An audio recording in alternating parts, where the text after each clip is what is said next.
Capitalism and our instincts.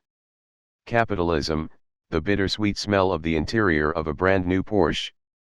You go to the dealership with your best clothes on, hoping to hide how broke you really are, open the door of that 911 and take a glimpse at a life you hope to live one day, but deep down you know it's out of reach. Given the fact that the basis of our economic system is the private ownership of the means of production, the consequence of having such means is usually profit. If the owner is smart enough, in conditions when it's possible, he will reinvest the profit in the acquisition of more means of production. The expected outcome of this is the exponential growth of the net worth of its possessions.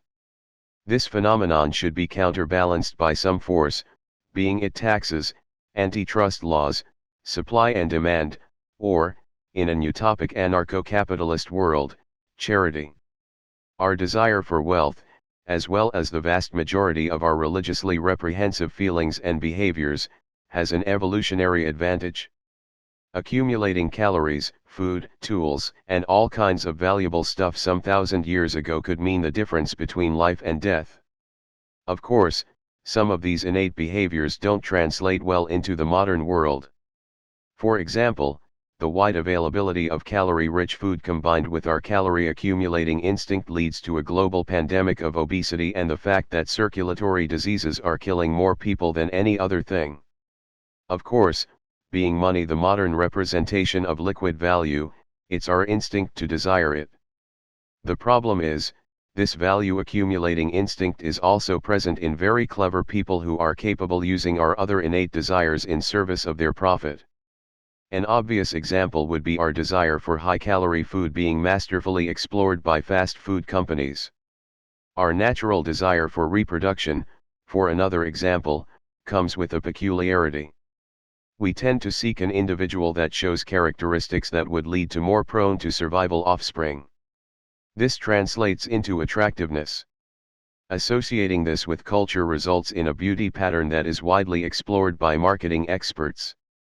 The most common way of doing this is by associating a product or brand with the current beauty standard, leading us to believe that, by consuming it, we will be closer to this ideal. This is very effective and a nearly endless premise.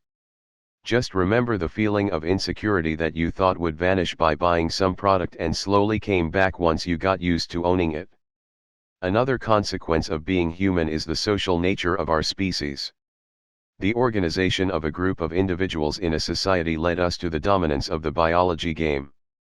The social group allows each individual to specialize itself and makes possible stratification and dominance patterns. Of course, being positioned higher in the social pyramid has always improved our chance to survive, therefore, behaviors that approach us to the top individuals of the social arrangement have also been evolutionarily selected.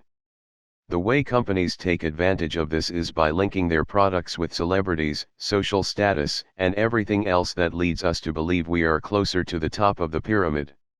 How do we avoid this? Well, I guess the best way is simply by being aware of this fact. Being able to look at a product or an advertisement and knowing that it's probably exploring an instinct of yours that made tons of sense in a distant past but not so much in the modern society.